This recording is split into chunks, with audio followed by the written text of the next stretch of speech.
सासू माँ आप तो बड़े आराम से खाना खा रही हैं।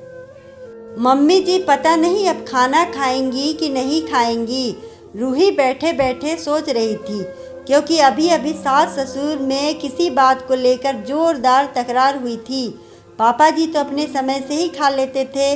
सुनैना, रूही और परम साथ साथ खाते थे, लेकिन ये क्या, अगले ही पल सुनैना की आवाज़ सुनाई दी, बहू खाना लगाओ आकर, बहुत जोरों की भूख लग रही है।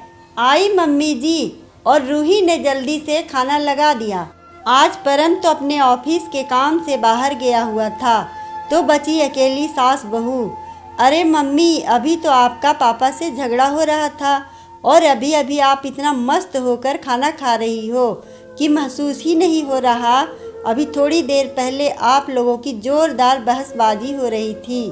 रूही और सुनैना सास बहू कम, माँ बेटी ज़्यादा थी, इसलिए निसंकोच पूछ लिया, अरे बेटा, तुम अभी अभी नई नई ब्याह कर आई हो, तभी नहीं एहसास है, वरना पति पत्नी में तो ये सब चलता ही रहता है और कभी कभी ज़्यादा भी हो जाता है, जैसा कि तुमने अभी देखा।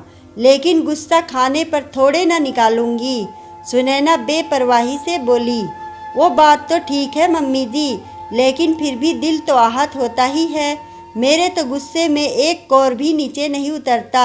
रूही ने कुछ सोचते हुए कहा, वो बात तो ठीक है, लेकिन रूही बेटा, ये नसीहत मुझको तुम्हारी दादी माँ सास ने दी थी कि कभी भी चाहे जितना भी किसी से झगड़ा हो जाए, चाहे कितना भी किसी से गुस्सा हो जाओ, लेकिन कभी भी अपना गुस्सा खाने पर मत उतारना, क्योंकि ये अन्य देवता की थाली होती है, जो कि बड़े भाग्य और न जाने कितने लोगों के पुरुषार्थ के बाद हमारे सामने आती है।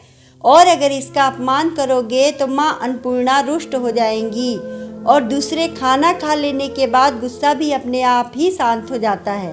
उन्होंने ये भी समझाया कि पति पत्नी के झगड़े में पति तो घर के बाहर जाकर सबसे हंस बोल लेता है, दोस्तों के साथ ही खा पी भी लेता है, लेकिन बेचारी पत्नी दिन भर गुस्सा के मारे भूखी रहकर कुड़कुड़ करती रहती है। इसलिए पहले पेट पूजा फिर काम दूजा, और इसलिए मैंने कभी भी लड़ाई झगड़े का प्रभाव अपने खाने पर नहीं पड़ने दिया। जमकर झगड़ो और तनकर खाओ, फिर गुस्से को दूर भगाओ।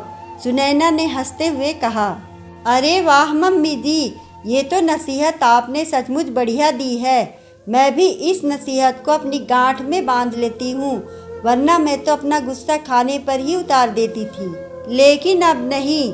रूही खिलखिलाती हुई बोली, हाँ बेटा, अगर खुश रहना है तो सचमुच ये नसीहत बड़ी कारगर है। और सुनैना फिर से खुशी खुशी खाना खाने लगी। दोस्तों, सचमुच ये नसीहत छोटी जरूर है, लेकिन है बड़ी कारगर, क्योंकि अक्सर यही होता है कि महिलाएं जरा सा गुस्सा हुई नहीं कि सबसे पहले खाना छोड़ दिया। अगर आपको हमारी कहानी अच्छी लगे तो वीडियो को लाइक करें, चैनल को सब्सक्राइब करें और कमेंट में बताएं कि आपको कहानी कैसी लगी। धन्यवाद।